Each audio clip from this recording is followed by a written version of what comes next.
Ada dua wanita pergi ke tempat ibadah untuk berdoa. Yang satu merasa dirinya bersih dan suci, sementara yang lain merasa dirinya rusak dan hancur. Wanita yang merasa bersih dan suci itu dengan bangga menyatakan kesempurnaannya, berterima kasih kepada Sang Penguasa alam semesta karena dia merasa lebih baik dari kebanyakan orang dan para pendosa yang ada di lingkungannya.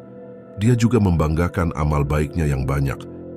Sementara wanita pendosa yang merasa rusak dan hancur itu duduk bersimpuh di sudut ruangan, hanya bisa menunduk karena malu untuk menengadahkan wajahnya ke atas. Sambil menangis dia mengakui semua kesalahannya dan memohon belas kasihan serta pertolongan dari Sang Penguasa alam semesta. Dia merasa menderita dan terbebani oleh dosa-dosa yang telah dia lakukan. Dia merasa hina, dia merasa rendah, dan dia memohon Sang Penguasa alam semesta mau mengampuninya. Menurut Anda, dari kedua wanita itu, kepada siapakah Sang Penguasa alam semesta lebih berkenan? Tidak ada yang menyukai sesuatu yang rusak. Dunia cenderung mengabaikan dan menolak hal-hal yang rusak dan dianggap tidak layak. Namun, Sang Penguasa alam semesta menghargai apa yang dianggap rusak atau tidak layak oleh masyarakat. Dia membawa mereka melalui proses penderitaan dan tekanan untuk memurnikan hati mereka. Proses ini akan membuat hati mereka menjadi seperti berlian, kuat dan berkilau. Jauh di dalam perut bumi, berlian menjalani perjalanan yang sunyi dan melelahkan. Terkubur jauh di dalam kegelapan, ia menghadapi tekanan dan panas yang luar biasa selama berabad-abad lamanya. Setelah ditambang, proses pembentukan berlian hingga menjadi cantik dan berharga masih berlanjut. Berlian yang awalnya dari sebuah batu yang bentuknya sangat tidak beraturan. Namun kemudian para pengrajin membentuknya sedemikian rupa, menggosoknya agar berkilau. Melalui proses penempaan yang cukup lama dan berat untuk menjadi sebuah berlian yang indah dan berkilau. Proses ini panjang dan tidak mudah.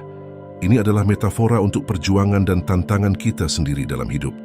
Ini adalah perjalanan di mana hal-hal biasa dibentuk dan diubah menjadi sesuatu yang luar biasa. Seperti berlian, kita juga diajari pelajaran penting melalui ujian hidup dan disempurnakan melalui kesulitan dan kesengsaraan. Tantangan yang kita hadapi adalah seperti tekanan yang dialami berlian di dalam bumi, yang membentuk kita menjadi diri kita yang seharusnya. Sedangkan proses penempaan akan mempercantik jiwa kita, membersihkan kotoran dan menyingkirkan noda masa lalu kita, mempersiapkan kita untuk perjalanan ke depan yang lebih baik. Melalui proses yang sangat berat ini, baik berlian maupun diri kita sendiri, diubah dari yang kotor dan penuh noda menjadi indah berkilauan, dari yang tidak berharga menjadi harta yang bernilai tinggi dan siap digunakan untuk tujuan yang lebih besar. Sang Penguasa alam semesta memilih dan memanggil mereka yang rusak dan hancur karena Dia tidak menilai berdasarkan penampilan yang tampak di luar, tetapi melihat ke dalam hati. Seperti proses penempaan berlian, Dia melihat potensi keindahan di dalam setiap jiwa. Terlepas dari noda dan kotoran yang mungkin terlihat di permukaan, dengan kasih sayang dan kebijaksanaannya, Dia memulai proses transformasi, mengangkat mereka dari kedalaman kegelapan menuju cahaya. Proses ini bukan tanpa rasa sakit, seperti berlian yang harus menjalani tekanan yang luar biasa di dalam bumi dengan panas yang sangat ekstrim hingga mencapai 1000 derajat Celcius. Kita juga harus menghadapi berbagai tantangan, tekanan, dan kesulitan. Setiap ujian dan kesukaran yang kita alami adalah bagian dari rencana Sang Penguasa alam semesta untuk membentuk dan memurnikan jiwa kita. Dalam momen-momen terberat, kita seringkali merasa hancur dan tidak berharga.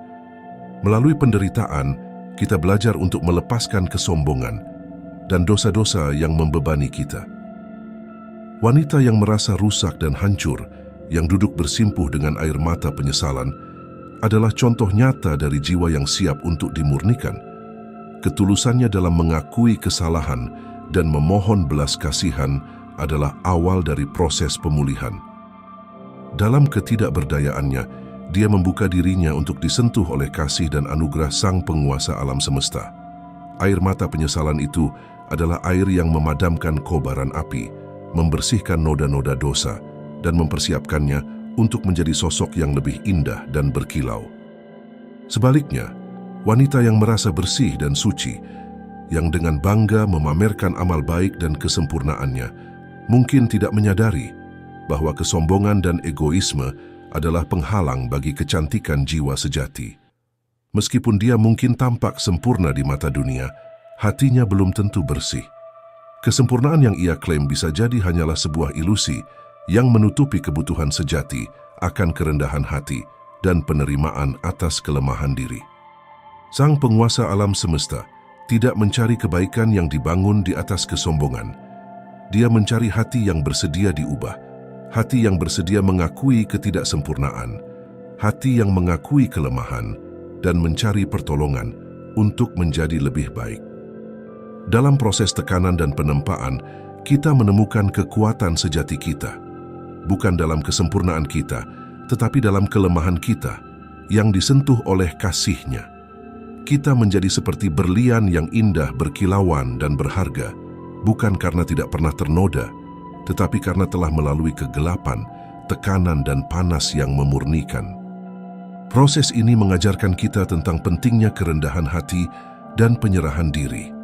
Ketika kita mengakui kelemahan dan kekurangan kita memberi ruang bagi pertumbuhan sejati.